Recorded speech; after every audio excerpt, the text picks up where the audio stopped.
Baik teman-teman, sebelumnya perkenalkan saya Muhammad Jakarta, lalu saya Mas.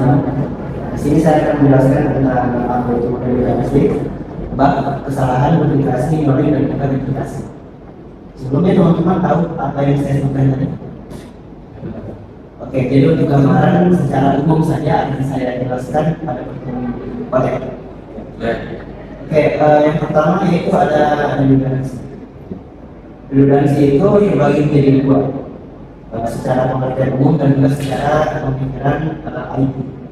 Jadi secara umum itu redundansi dapat diartikan sebagai kepemilikan yang sengaja dibangun dalam suatu sistem sebagai bentuk peningkatan keandalan, ketersediaan, dan juga keamanan. Sementara untuk di bidang IT, redundansi sering digunakan sebagai teknik untuk meningkatkan keandalan sistem.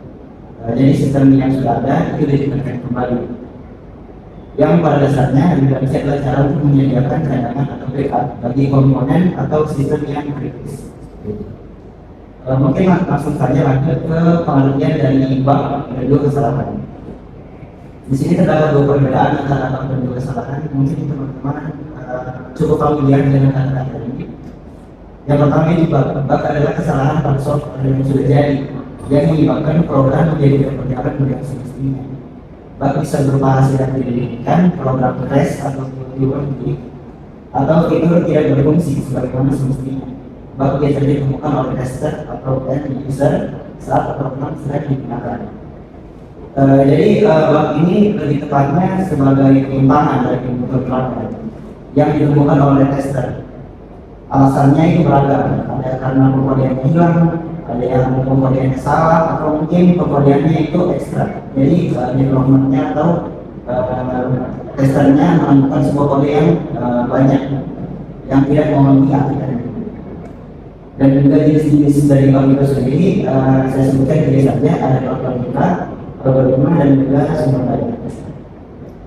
Kemudian ada kesalahan. Nah ini teman-teman perlu ketahui bahkan juga kesalahan itu terdapat perbedaan. Kesalahan adalah masalah yang ditemukan selama proses pengembangan suatu program atau aplikasi. Biasanya akibat input pemilihan yang salah sehingga mengganggu fungsionalitas yang diharapkan.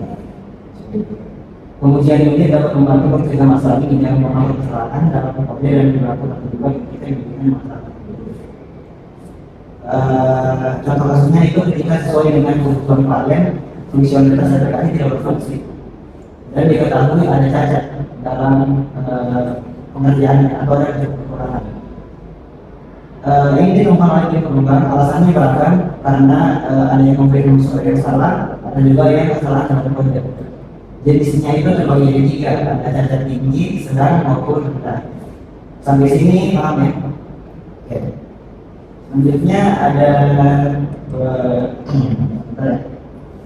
ada duplikasi, nyoleng dan juga replika. Oh yang perlu saya sebutkan di awal tentang konten dan kesalahan. Jadi bug itu sudah pasti merupakan kesalahan. Sementara kesalahan itu belum tentu bug. Maksudnya apa? Bug itu bagian dari kesalahan. Sementara kesalahan itu proses menuju bug. Itu pembeda secara gampangnya. Lanjut kita masuk ke pengertian duplikasi. Duplikasi adalah proses membuat salinan identik dari data atau informasi yang sudah ada. Jadi informasi yang ada diduplikasi atau kita buatkan sebuah salinan. Duplikasi sering digunakan untuk tujuan cadangan atau backup agar data tidak hilang jika terjadi kegagalan sistem ataupun bencana yang terjadi. Yang mungkin formula segala macam atau mungkin paling data tergugah atau segala macam. Selanjutnya ada replikasi. Replikasi di sini merupakan proses membuat dan menyebarkan salinan data atau informasi ke beberapa lokasi atau server. Jadi mengalir ke lokasi lain. Salinan data yang dihasilkan mungkin tidak selalu identik, tergantung pada kebutuhan dan konfigurasi replikasi. Jadi terserah dari user mau sebagaimana salinannya. Selanjutnya terakhir ada mirroring. Mirroring adalah proses membuat salinan identik dari data secara real time atau secara real time secara waktu tersebut atau hampir real time di dua lokasi yang berbeda. Setiap perubahan terjadi pada data di salah satu lokasi akan diverifikasi lagi atau bisa ke lokasi lainnya. Jadi replika ini memperbanyak istilahnya. Mungkin itu saja yang dapat saya sampaikan. kurang lebih mohon maaf. Mungkin ada pertanyaan terkait apa yang saya sampaikan tadi. Silakan Mas.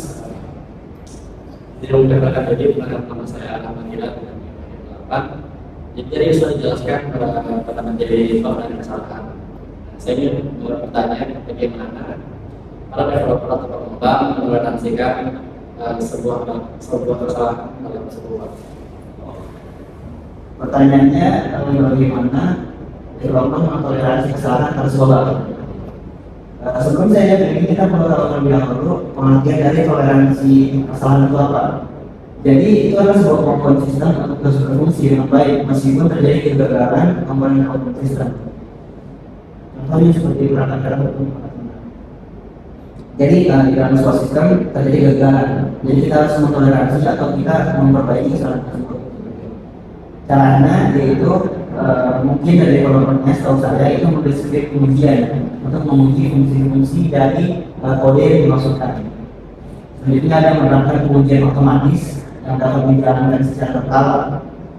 Selanjutnya menggunakan alur kerja CICD untuk mengotomasi pengujian dan pengiriman peralatan. Jadi para developer itu sudah disediakan sebuah program khusus untuk menyelesaikan bug yang ada. Mungkin bisa apakah lagi pertanyaan? Oke, mungkin cukup sampai situ saja apa yang bisa saya sampaikan terkait redundancy, bug, kesalahan, duplikasi, dan juga. Saya harap dulu yang saya berikan akan bermanfaat. Setidaknya menambah pengetahuan kita sedikit demi sedikit ini kan hari ini, terutama Indonesia yang bakal menjadi emas ya di 2025 nanti. Jadi untuk pemuda-pemuda diharapkan meleklah sedikit untuk masalah ini. Oke, segitu saja mungkin saya hari ini. Wassalamualaikum warahmatullahi wabarakatuh. Waalaikumsalam. Terima kasih.